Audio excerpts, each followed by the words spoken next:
नमस्कार प्रिय विद्यार्थी मित्रांनो,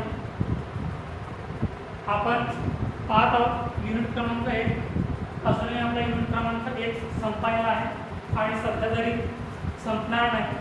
खूप मोठा युनिट्स दिलेला आहे, पण जेवढा मोठा आपला हा युनिट्स क्रमांक 1 कॉस्टिंग आणि टेंडर आहे तेवढाच मात्र सोपा आणि सोयीस्कर सुद्धा आहे. तर आजच्या तासिकेमध्ये आपण नवीन उदाहरणाची सुरुवात करूया, नवीन उदाहरण शिकूया. कॉस्टिंग आणि टेंडरवरचं उदाहरण क्रमांक 22. उदाहरण क्रमांक 22 मी तुम्हाला पीडीएफच्या स्वरूपात ग्रुपवर पाठवलेलो आहे, तरीसुद्धा मी तुमच्यासमोर वाचन करतो त्या उदाहरणाचं आणि वाचता वाचताच तुम्हाला ते उदाहरण समजवणेसुद्धा सांगतो आहे. तर बघा उदाहरण क्रमांक 22.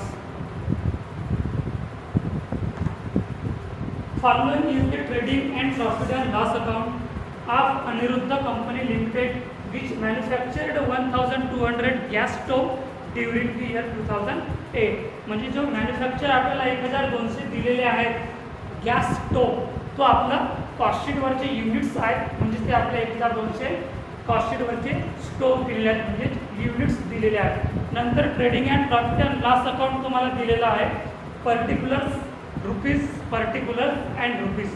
तर पर्टिक्युलर्समध्ये बघा काय दिलेलं आहे. Raw material 6 lakh, labour 3 lakh, manufacture expenses 2,40,000 आणि ग्रॉस प्रॉफिट दिलेला आहे 6,60,000.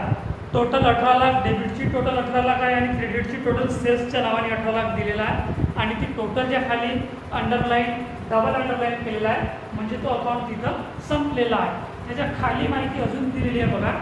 Salaries 84,000, rent and rates 24,000, general expenses 1,20,000, selling expenses 36,000 आणि नेट प्रॉफिट 3,96,000. या सॅलरीजपासून तर नेट प्रॉफिटपर्यंतची जी काही टोटल आहे 6,60,000, ती ग्रॉस प्रॉफिटच्या नावाने क्रेडिट बाजूला दिलेला आहे. ग्रॉस प्रॉफिट 6,60,000 आणि टोटल आहे त्याची 6,60,000. त्याच्यानंतर एडिशनल इन्फॉर्मेशन दिलेली आहे, इतर माहिती दिलेली आहे की company has to submit a tender for 500 gas stove in 2009. म्हणजे जो काही आपला टेंडरवरती युनिट्स दिलेले आहेत, गॅस स्टोव दिलेला आहे, तो आहे 500 गॅस स्टोव. म्हणजेच आपण जे काही 500 दिलेले आहेत, 500 गॅस स्टोव दिलेला आहे, त्याच्यावर आपला कोटेशन तयार होईल, टेंडर तयार होईल. दुसरं point, cost of material will go up by 20% and labour by 10%. म्हणजे जो काही याच्या आधी आपण उदाहरण बघितलो आहे, उदाहरण क्रमांक 2 वर म्हणजेच टेंडरवरती आणि आपला अनुक्रमांक सिरियल उदाहरण क्रमांक 21 वरचा त्याच पद्धतीने दिलेला आहे. Cost of material will go up by 20% आणि लेबर 10%. म्हणजे जो काही कॉस्टिंगवर आपला मटेरियल राहणार आहे त्याचा 20% प्लस, म्हणजे जो काही मटेरियल दिलेला आहे त्याच्या व्यतिरिक्त 20% आपल्याला इन्क्रीज करायचा आहे मटेरियल, आणि जो काही लेबर दिलेला आहे, वेजेस दिलेला आहे, त्याच्या व्यतिरिक्त इन्क्रीज म्हणजे अतिरिक्त आपल्याला 10% लेबर इन्क्रीज करायचा आहे. तिसरं पॉईंट दिलेला आहे, manufacturing expenses will increase in combined proportion of material and labour. आता आपल्याला याच्यावर दिलेला की कंबाईंड प्रपोर्शन, जो मॅन्युफॅक्चरिंग एक्सपेन्सेस म्हणजेच जो काही आपलं फॅक्टरी ओव्हरहेड राहणार आहे त्याच्यावर combined proportion of material and labour, म्हणजे या मटेरियल अँड लेबरची जी काही आपली टोटली त्याचा आपल्याला काही भाग इन्क्रीज करायचा आहे टेंडरमध्ये, पण त्याचा रेट किंवा त्याचा काही पर्सेंटेजच दिलेलं नाही आहे, म्हणून आपल्याला याचा पर्सेंटेज काढावा लागेल. ठीक आहे, याचा पर्सेंटेज आपण काढूया. आपली कॉस्टशीट झाल्यानंतर कसं पर्सेंटेज निघतील आणि तो किती पर्सेंटेज निघतील आणि तो टेंडरवरती म्हणजेच कोटेशनवरती किती पर्सेंट आपला मटेरियल आणि लेबर म्हणजे या दोघांची जी काही कंबाईन केलेली टोटल आहे त्याच्यावर किती पर्सेंट आपल्याला आकारणी करावी लागेल. चौथा पॉईंट आहे, selling expenses per unit will remain same. म्हणजे जो काही सेलिंग एक्सपेन्सेस राहणार आहे कॉस्टशीटवर तो सेम राहणार आहे, काही त्याच्यात आपल्याला चेंजेस करायचं नाही आहे. Other expenses remain unaffected by the rise in output. म्हणजे जो काही आपला सेलिंग एक्सपेन्स राहणार आहे पर युनिट त्याच्यात आपल्याला काही चेंजेस करायचं नाही आहे, तो सेम असणार आहे. कॉस्टशीटवरचा पर युनिटचा रेट आणि टेंडरवरचा पर युनिटचा rate. Last point is a prepare statement of tender so as to yield profit 20% on sales. टेंडरवरचा मात्र आपल्याला प्रॉफिटचा रेट दिलेला आहे 20%. आपण ज्या पद्धतीने सॉल्व्ह करत आलेले आहोत, टेंडरवरचे जे काही आपण आता उदाहरण बघत आलेले आहोत त्याच पद्धतीने आपल्याला सॉल्युशन करायचं आहे. त्याची काही पद्धत मेथड चेंज झालेली नाही आहे. पण या उदाहरणात मात्र एक पॉईंट तुम्हाला नव्याने शिकायला मिळेल, तो म्हणजे manufacturing expenses will be material and labour काय म्हटलेलं त्यांनी कंबाईन म्हटलेलं आहे. तर ठीक आहे, पण त्याच्यात किती पर्सेंटेज किती रेट त्याची रक्कम दिलेली नाही आहे, तर त्याचा आपल्याला पर्सेंटेज काढावा लागेल. तो पर्सेंटेज म्हणजे आपल्याला कशावर काढावा लागेल तर ते आपण बघूया. त्याचा फॉर्म्युला आहे की manufacturing expenses into 100 upon prime cost. म्हणजे त्यांनी कंबाईन म्हटलेलं आहे, तर आपल्याला प्राइम कॉस्ट घ्यावा लागेल. कारण की मटेरियल आणि लेबरची जे आपण टोटल करतोय आपण ते आपलं प्राइम कॉस्टच्या नावाने राहतो आहे. तर आधी आपण सुरुवात करूया कॉस्ट शीट. कॉस्ट शीट याची आपल्याला किती गॅस स्टोव्ह दिलेले आहेत, युनिट्स दिलेले आहेत 1200. म्हणून 1200 युनिट्स लिहू शकता किंवा तुम्ही गॅस स्टोव्ह म्हणजे जे काही गॅसचे स्टोव्ह असतात ते सुद्धा तुम्ही लिहू शकता.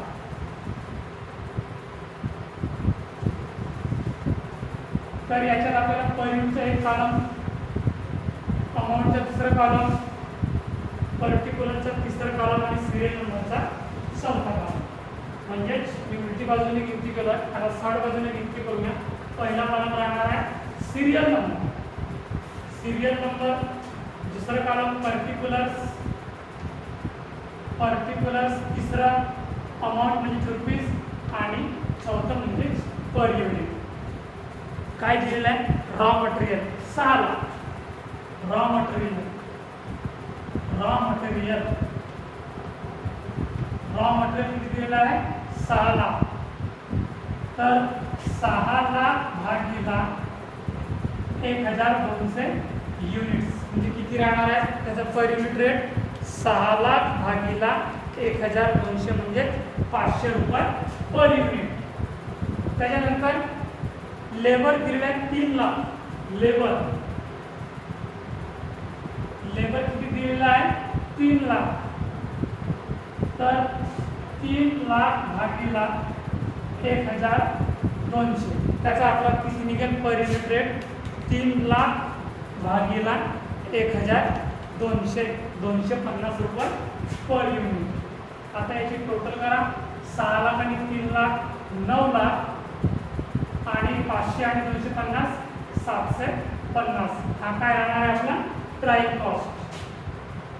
प्राइम कॉस्ट, प्राइम कॉस्ट नंतर आपला पुढचा पॉईंट प्लस होतो आहे फॅक्टरी ओव्हरहेड किंवा वर्क ओव्हरहेड.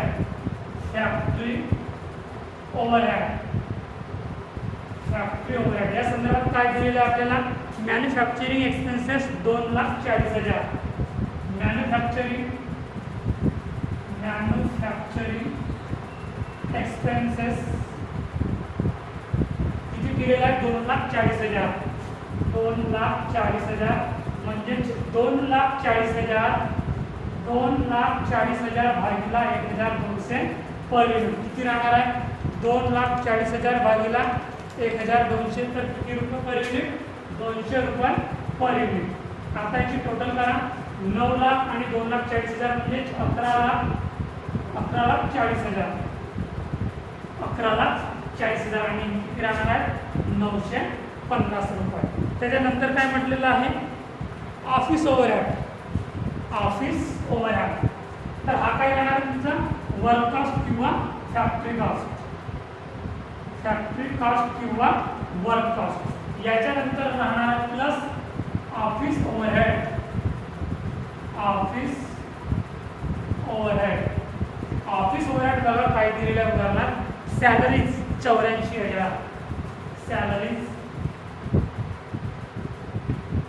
84,000. सॅलरीज किती राहणार आहे 84,000 म्हणजेच 84,000 भागीला 1200 किती राहणार आहे 84,000 भागीला 1200 तर 70 रुपये पर युनिट. सॅलरीज नंतर rent and rates 24,000. Rent and rates, rent and rates 24,000.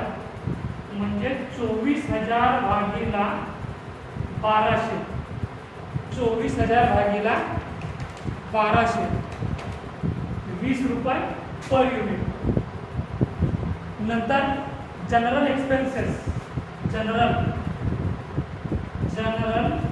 Expenses, general expenses किती दिलेला आहे? 1,20,000. जनरल एक्सपेन्सेस 1,20,000, 1,20,000 भागीला 1200 किती होणार आहे? 100 रुपये पर युनिट. त्याच्यानंतर सेलिंग एक्सपेन्सेस दिलेला तर तो सेलिंग एक्सपेन्सेसच्या पॉईंटमध्ये येणार आहे. आता याची तुम्ही टोटल करा.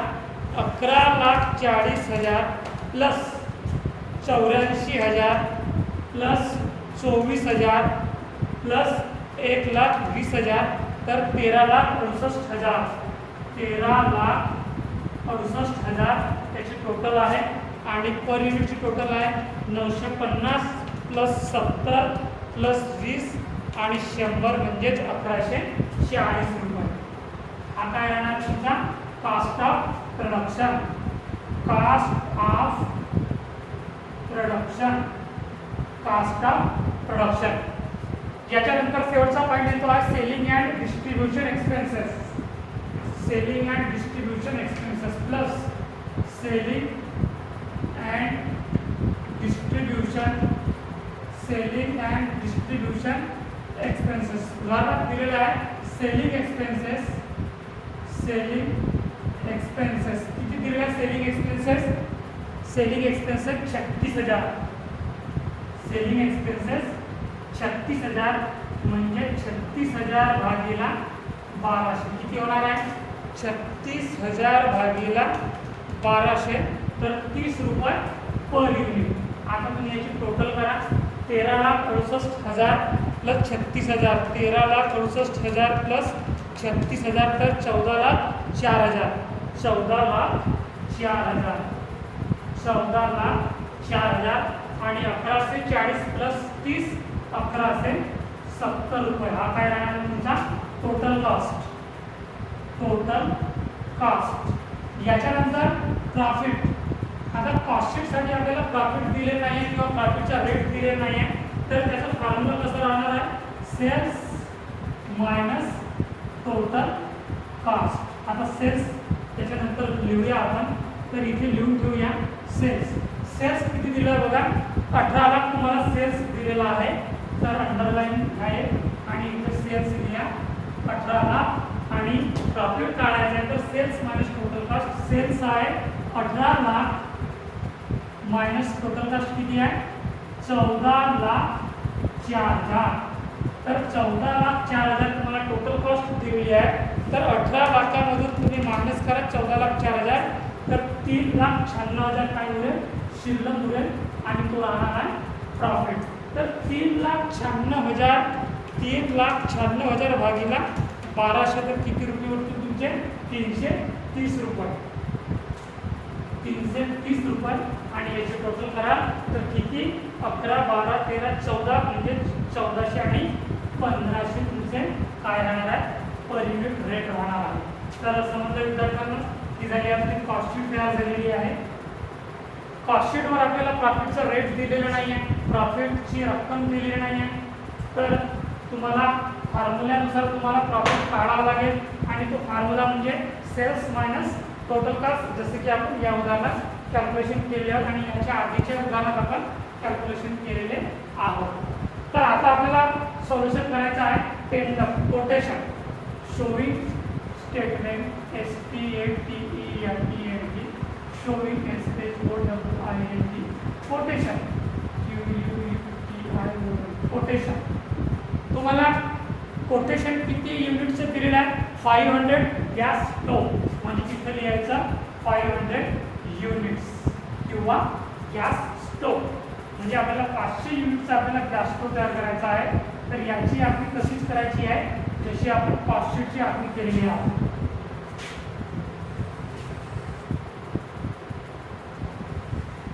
सिरियल नंबर, पर्टिक्युलर्स, रुपीज आणि पर युनिट. जी अदर इन्फॉर्मेशन दिलेली आहे पहिलं पॉईंट्स बघा. Company has to submit a tender for 500 gas stove in 2009. म्हणजे 500 आपल्याला युनिट्स दिलेले आहेत कोटेशनचे टेंडरचे, ते 500 युनिट आपण इथे दिलेले आहोत. दुसरं पॉईंट म्हटलेलं आहे cost of material will go up by 20% and labour by 10%. तर पहिलं पॉईंट कोणतं येणार आहे? मटेरियल. मटेरियल किती पर्सेंट आपल्याला गो अप बाय म्हणजे इन्क्रीज करायचं आहे? 20%. मटेरियलचा रेट किती आपल्याला दिलेला आहे? 500 रुपये दिलेला आहे. मटेरियल रॉ मटेरियलचा रेट दिलेला आहे 500 रुपये. तर 500 गुणिला 20% भागिला 100 किती होणार आहे? 100 रुपये होणार आहे. बरोबर आहे? 100 रुपये म्हणजे 500 अधिक 100 रुपये इज इक्वल टू 600 रुपये. 600 रुपये गुणिला 500 युनिट्स दिले आहेत. तर किती? 6 म्हणजे 30 म्हणजेच 3 लाख. 600 गुणिला 500 3 लाख रुपये. 3 लाख रुपये. तर त्याची रक्कम आहे इथे 3 लाख रुपये आणि रेट आहे 600 रुपये. त्याच पद्धतीने आपल्याला लेबर दिलेला आहे की वेजेस दिलेला आहे? लेबर दिलेला आहे. लेबर किती म्हटलेला आहे? 10%. तर लेबर दिलेला आहे आपल्याला किती दिलेलं आहे? लेबर बघा कॉस्टशीटवर लेबर दिलेला आहे 250 रुपये. तर 250 गुणिला 10% भागिला 100 किती होणार? 25 रुपये. म्हणजेच 250 प्लस 25 इज इक्वल टू 275 गुणिला किती युनिट दिल्या? 500 युनिट. तर 275 गुणिला 500 करा. 275 गुणिला 500 तर 1,37,500. 1,37,500 आणि पर युनिट रेट आहे 275. याची टोटल करा 3 लाख 4 लाख 37,500. 4,37,500 आणि 875 पर युनिट. हा काय राहणार आहे तुमचा? Prime cost.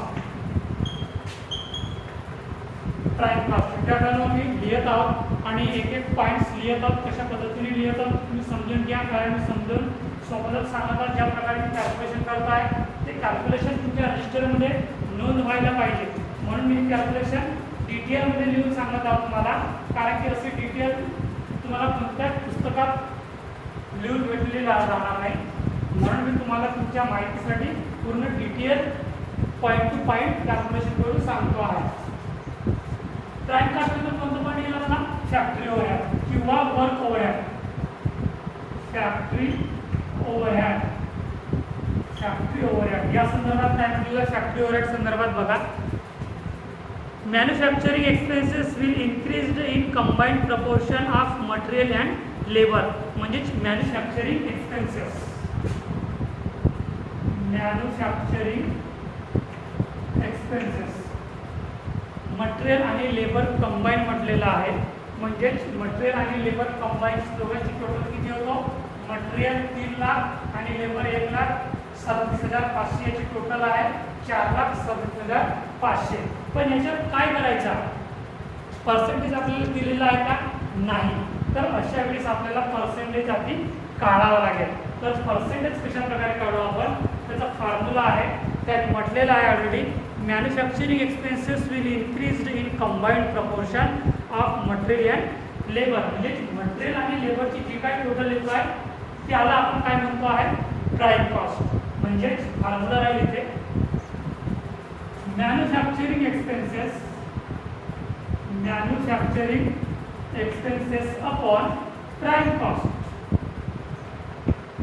Prime cost into 100. Manufacturing expenses किती आहे बघा कॉस्टशीटवर. कॉस्टशीटवर मॅन्युफॅक्चरिंग एक्सपेन्सेस दिलेले आहेत 2,40,000. 2,40,000 भागिला प्राइम कॉस्ट किती दिलेला आहे? 9 लाख. प्राइम कॉस्ट किती दिलेला आहे? 9 लाख आणि गुणिला 100. 2,40,000 भागिला 9 लाख गुणिला 100. तर मॅन्युफॅक्चरिंग एक्सपेन्सेस आपल्याला टेंडरवर दिलेले नाही आहे.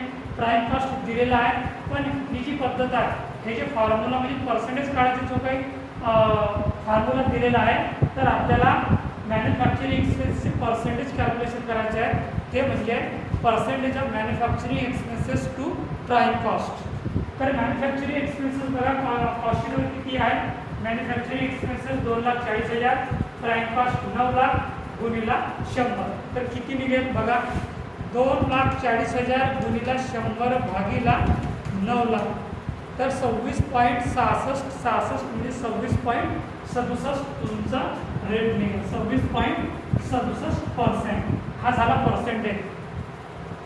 आता प्राईम कॉस्टवर आपल्याला एवढे पर्सेंटची आपल्याला आखणी करावी लागेल, तेव्हा आपलं काय निघेल टेंडरवर मॅन्युफॅक्चरिंग एक्सपेन्सेस. आता factory overhead manufacturing expenses prime कॉस्टवर काढायचे. प्राईम कॉस्ट किती आहे, 4,37,500. तर 4,37,500 गुणिला 26.67 भागीला 100, तर किती निघेल, 4,37,500 गुणिला 26.67 भागीला 100, 1,16,681. 1,16,681 याचा रेट किती राहणार आहे, 1,16,681. 1,16,681 भागीला 500, तर 233 रुपये तुमचा काय राहणार आहे, पर रेट राहणार आहे. 233 रुपये. 233 रुपये. समजलं हा पॉईंट? खूप महत्त्वाचा पॉईंट आहे. आपल्याला हा पहिलं उदाहरण आहे ज्याच्यात रेट दिलेला नाही आहे किंवा रक्कमसुद्धा दिलेलं नाही आहे. याच्या आधीच्या उदाहरणात रेट दिलेला राहायचा, ऑफिस ओव्हरहेडचा, मॅन्युफॅक्चरिंग म्हणजे फॅक्टरी ओव्हरहेडचा. पण या उदाहरणात आपल्याला रेट कॅल्क्युलेशन करावं लागेल. जो रेट विचारलेला आहे तोच रेट कॅल्क्युलेशन करावं लागेल. मॅन्युफॅक्चरिंग एक्सपेन्सेस हा जो पॉईंट आहे, हा जो खर्च आहे, हा जो एक्सपेन्सेस आहे, हा कुठे जातो आहे आपला फॅक्टरी ओव्हरहेडमध्ये. म्हणजेच कॉस्टशीट संपल्यानंतर लगेच हा मुद्दा कॅल्क्युलेशन करायला पाहिजे. पण आपण तुम्हाला समजण्यासाठी म्हणून मी इथे मुद्दाम कॅल्क्युलेशन केलेले आहे. आणि बघा, manufacturing expenses into 100 upon prime cost. कारण तिथं उदाहरणात म्हटलेलं आहे की मटेरियल आणि लेबर कंबाईन या दोघांची टोटल आपली काय राहतो आहे, प्राईम कॉस्ट. म्हणून इथं प्राईम कॉस्ट आलेला आहे. त्याचा रेट निघालेला आहे 26.67. तो 26.67 आपला या प्राईम कॉस्टवर त्याची आखणी करावी लागेल. याच्यावर आपला 26.67 रेट काढावा लागेल. तर आता याची तुम्ही करा टोटल. 4,37,500, 4,37,500 प्लस 1,16,681, 5,54,181, 5,54,181 आणि 875 प्लस 233, 1,108. हा काय राहणार तुमचा वर्क कॉस्ट किंवा factory cost. Factory cost. Factory cost नंतर आपला मुद्दा येतो आहे office overhead. Office overhead. Office overhead संदर्भात काय म्हटलेलं आहे, अदर इन्फॉर्मेशन मध्ये काहीच म्हटलेलं नाही आहे. म्हणजे याचाच अर्थ जो काही कॉस्टशीटवर दिलेला आहे ऑफिस ओव्हरहेड संदर्भातील खर्च, तो जसेच्या तसे आपल्याला टेंडरवर घ्यायचा आहे. तर काय दिलं आहे बघा, सॅलरीज 84,000. सॅलरीज किती दिली आहे, 84,000. नंतर rent and rates. Rent and rates किती दिले आहे, रेंट अँड रेट्स 24,000. आणि जनरल एक्सपेन्सेस. जनरल एक्सपेन्सेस किती दिलेला आहे, 1,20,000. आता याची टोटल करा किती, 84,000 प्लस 24,000 प्लस 1,20,000, तर 2,28,000. 2,28,000 आणि 2,28,000 भागीला 500 करा, तर 456 रुपये तुमचा पर युनिट रेट निघेल. तर आता तुम्ही याची टोटल करा. 5,54,181 प्लस 2,28,000 तर 7,82,181, 7,82,181 आणि 1108 प्लस 456 1,564 रुपये पर युनिट रेट निघालेला आहे. आणि हा काय राहणार आहे तुमचा कास्ट ऑफ प्रोडक्शन. याच्यानंतर शेवटचा पॉईंट येतो आहे selling and distribution expenses. Selling and distribution expenses. Selling expenses बघा, सेलिंग एक्सपेन्स संदर्भात काय दिलेलं आहे. Selling expenses per unit will remain same, म्हणजे आपल्याला चेंजेस करायचं नाही आहे. Other expenses remain unaffected by the rice in output. म्हणजे जो काही सेलिंग एक्सपेन्सेस दिलेला आहे तो आपल्याला सेम ठेवायचा आहे. जेवढा कॉस्टशीटवर रेट दिलेला आहे सेलिंग एक्सपेन्सेसचा तेवढाच रेट आपल्याला इथं ठेवायचा आहे. किती दिलेला आहे बघा सेलिंगचा रेट. इथे सेलिंग एक्सपेन्सेसचा रेट दिलेला आहे 30 रुपये दिलेला आहे. तर 30 रुपये पर युनिट ठेवा. 30 गुणिला 500 रुपये तुमचे युनिट्स आहेत. म्हणजे 30 गुणिला 500 तर किती होणार आहे 15,000. म्हणजे 15,000 काय राहणार आहे त्याची रक्कम राहणार आहे 15,000 रक्कम आणि 30 रुपये रेट. आता तुम्ही याची टोटल करा की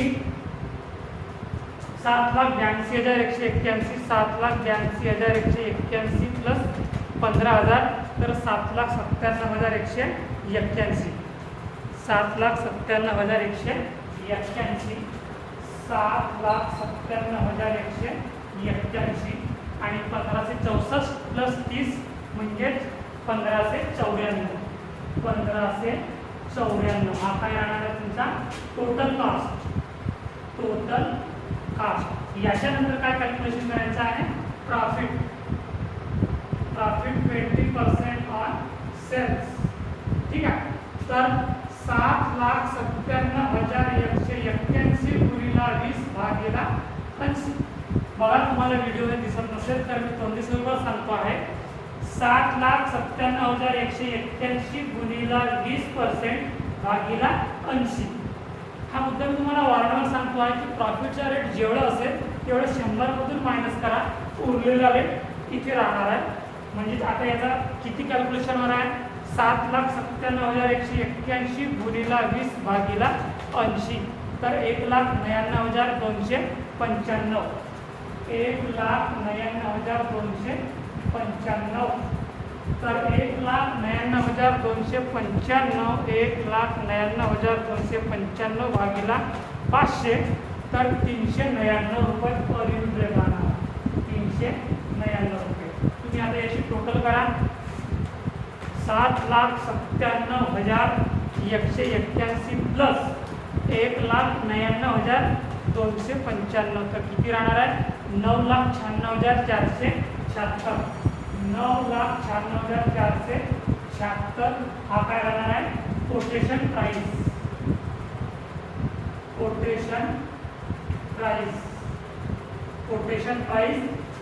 9,96,476. त्याचा आता 1,594 प्लस 399 टोटल करा 1,594 प्लस 399 तर 1993 1993. तर समजलं विद्यार्थ्यांना. हा उदाहरण झाला आपला टेंडर आणि कॉस्टशीटवरचा. तुम्हाला रक्कम सांगतो आहे, जर दिसत नसेल तर मी रक्कम तसं लिहिताना तोंडी बोलतो आहे पण शेवटची रक्कम बघा. Selling and distribution expenses. Selling expenses 30 रुपये दिलेला आहे. 30 रुपये आपल्याला कॉस्टशीटवर रेट दिलेला आहे. जो आपण कॅल्क्युलेशन केलं आपल्याला मुद्द्यामध्ये विचारलेला आहे की सेलिंग एक्सपेन्सेस विल सेम. म्हणजे आपल्याला सेलिंग एक्सपेन्सेस आपल्याला सारखा ठेवायचा आहे. तो म्हणजे 30 रुपये दिलेला आहे तेच 30 रुपये इथे आलेले आहेत आणि 500 रुपये तुमचे जे युनिट्स दिलेले आहेत. म्हणजे 30 गुणिला 500 तर 3,15 हे 15,000 आलेले आहे आणि 30 रुपये रेट आलेला आहे. 7,82,181 प्लस 1,500 या दोघांची टोटल आलेली आहे 7,97,181. ठीक आहे. आणि 1564 प्लस 30 रुपये तर 1594 रुपये तुमचा पर युनिट रेट निघालेला आहे. आणि हा झालेला आहे टोटल कास्ट आहे 7,97,181 आणि 1594. आता टोटल कास्ट नंतर आपल्याला प्रॉफिट विचारलेला आहे 20% ऑन सेल्स. तर प्रॉफिट आहे प्रॉफिट 20% ऑन सेल्स. तर टोटल कास्ट किती आहे 7,97,181 गुणिले 20% भागिले 80 किती निघालेला आहे 1,99,295. आता 7,97,181 प्लस 1,99,295 या दोघांची टोटल किती आलेली आहे 9,96,476. हा काय राहणार आहे तुमचा कोटेशन प्राइस.